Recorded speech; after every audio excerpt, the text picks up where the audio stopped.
दोस्तों की हाल चाल है जनाब। तुसीं वेखदे पे गुलाम अहमद टीवी ते मैं तुहाडा मेजबान हाजी गुलाम मोहम्मद। दोस्तों सब तो पहले अपने चैनल को करना सब्सक्राइब ते नाल लगे बैल दे बटन करना क्लिक ताकि साडी अच्छी ते बेहतरीन नवी वीडियो दा नोटिफिकेशन हमेशा तरह वीरा भरावां नूं मिलदा रहे। सब तो पहले ते वीर भरा वेखण जानवर खरीदण। बाकी अल्लाह दे फजलो करम नाल पहले झोटी सूई सवाई है। किन्ने दिन हो गए ने, किन्ना मालक जनाब किन्ना मुल करदा, अगे चल के सारियां गल्लां मालक तो सांझियां लवांगे। बाकी अल्लाह दे फजलो करम नाल खुड्डा पुट्ठा ढाक कैमरे मेरी नजर है पूरी बरीक है, जिवें जनाब रेशम दा कपड़ा, खब्बे दा लिबास, सोहना थण, पूरी लोकेशन ते चौं थणा दी माशाअल्लाह, पूरी गिठ गिठ दी विरल, रुग रुग दा थण, शाह काली झोटी माशाअल्लाह। जिवें ना छेड़ यार, खड़ी रहंदा कर एक हड्डी माशाअल्लाह। बाकी जनाब लैने देने हमेशा तरह मुकद्दर, सौदा ना नसीब दे, थान में कोई घाटा वाधा छट्टा फुआरा पूरी अपनी जनाब जिम्मेदारी होंदी है। बाकी निक्की निक्की सिंगी माशाअल्लाह, इको जी अख कन्नी वलायत के कन जिवें जनाब छज हुंदे ने, गल्लां नाल इंशाअल्लाह मेहनत करी दी है, कोशिश करी दी है भरावां वास्ते। नीली बार दे जानवर हमेशा गुलाम अहमद टीवी ते अपलोड होंदे ने ते वीर भरा इंशाअल्लाह अपने चैनल नूं शेयर भी करते हैं ते लाइक भी करते हैं।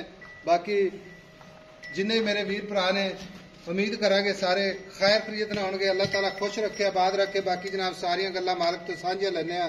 अस्सलाम वालेकुम जी। वालेकुम सलाम भाई साहब। लो जनाब साहब तो पहले ये दसना है कि झोटी अपनी किनवा सुआ सुई है? भाई साहब पहला सुआ सुई है झोटी। पहला सुआ सुई तो सुई नूं कितने दिन हो गए? तीसरा दिन है सुई। आज 3 दिन हो गए। झोटी सुई खड़ी है, थणा की गारंटी, छट्टा फारा गण मरो सारी गारंटी है साहब। चुआई च माशाअल्लाह नंबर 1 अल्लाह भाई साहब ए वन हो गया साहब। अच्छा बाकी है नीली दी मैं भाई साहब बरीक मैं पूरी। अच्छा बिरला बुरला वेला थना दिया खुड्डा वेला सिंगी वेला किथे झोटी लाई। अच्छा। ये निरी बॉस की दी आ। अच्छा अरे जिथों पड़ उथों ही इकट्ठी हुंदी मैं माशाअल्लाह। ना छेड़ के चमड़ी ना हाथी कर लेवी।